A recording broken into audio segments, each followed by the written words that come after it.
CBI नि जि case Ranjan दैमारि बिथां आरो बाखि खिनाजों दङ बेखौबो लानानै जुदियाव बियो कनभिक्ट जादों दा जोङो बेखौबो लाना सावरायगासिनो दङ जाहाथे बेखौबो फोजोबनो हायो आं मिजिंथियो एनादार 6 months to 1 year बे प्रब्लेमफोरा गासैबो जोबस्रांजोबगोन बिखौ नखर मन्त्रि बिथाङा बयबो खावलायनाय जोंबो खावलायनाय बायदियै रिटार्न हरबाय दा बियो बेल मोनगासिनो दङ लासै लासैनो देग्लाय जि जानो गोनां पार्लियामेन्ट बेवहाय 125 एमेन्डमेन्टआ फैनांगौ होननानै बावैसो नखर मन्त्रि अमित शाह बिथांखौ लोगो हमदों गामि सोसनजोबनाय जानायनि उनाव आरो नैबे एमेन्डमेन्टआ जाबानो जोंनि समस्थियाबो 60 जागोन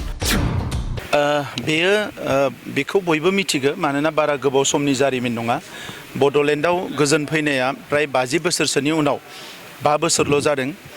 आगोलनि सरकारनि 17 बोसोराव बे गोजोनखौ लाबोनायनि बाथ्राखौ बिथांमोना सानाखैमोन आरो आगोलाव जाय सरकार दादोंमोन बिसोरनि समाव राष्ट्रीय हान्जाफ्रा सोरमोन बेखौबो बयबो मिथिगो दा नंखायनो नैबे जायगानिफ्राय सोरबाया लुबैयाब्ला सोरबाया खामानि मावाबा गोजोना फैनाय नङा जेरै दा नागालेण्डआव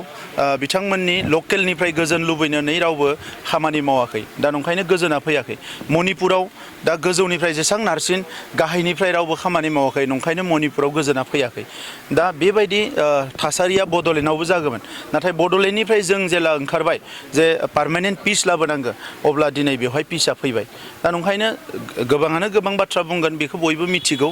नाथाय फैबाय थानाय समाव बे गोजोना जे 40-50 बोसोर थानांगौ 100 बोसोर बिनि थाखायसो दा जों खामानि मावनांगौ खामानिखौ मावनायनि उनाव सोर मा क्रेडिट लायै लाया बे खोथा गैया बेवहाय जों जोनोम जादों बेवहाय जोंनि आइ आफा रायजो राजा बयबो जों संसार जायो बेवहायनो जोङो थांनाय थैनायनि बाथ्राखौ सानदों बेवहायनो जों हारिखौ गायसननायनि बाथ्रा सानदों स' नैबे ओनसोलखौ लानानै बयनिख्रुइ बांसिन सानसिननांगौआ जोंसो मालाया मा बुङो मा बुङा सोर मा फान्दाया बे मालायनि बाथ्रा जोंहासो बे बाथ्राखौ जोङो गोख्रोङै साननांगौ 123 एमेन्डमेन्ट बिल आरो माखासे बर' गोरोबथानि दफाखौ लानानै थांनाय बावैसो सान सिगांसो अमित शाहजों सावरायनाय जादों नोंथांमोना दा 2022 मायथाइनि सिगां इलेक्सन जागोन 2022 मायथाइयाव MLA इलेक्सना बिनि गेजेराव जोंनि सुक्तिब्ला गोरोबथाया जाजोबनांगौनि मोनसे अमित शाह बिथाङा बुंदोंमोन दा बे जोङो देग्लाय जि जानो गोनां पार्लियामेन्ट बेवहाय 125 एमेन्डमेन्टआ फैनांगौ होननानै बावैसो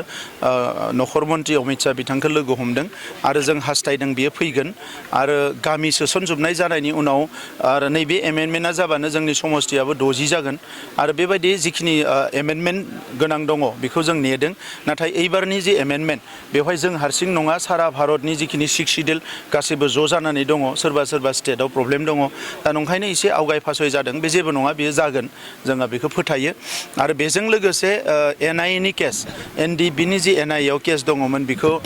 नखर मन्त्रि बिथाङा बयबो खावलायनाय जोंबो खावलायनाय बायदियै रिटार्न हरबाय दा बियो बेल मोनगासिनो दङ लासै लासैनो बेनिफ्राय CBI नि जि केस रन्जन दैमारि बिथां आरो बाखि खिनाजों दङ बेखौबो लानानै जुदियाव बियो कनभिक्ट जादों दा जोङो बेखौबो लाना सावरायगासिनो दङ जाहाथे बेखौबो फोजोबनो हायो आं मिजिंथियो एनादार 6 months to 1 year बे प्रब्लेमफोरा गासैबो जोबस्रांजोबगोन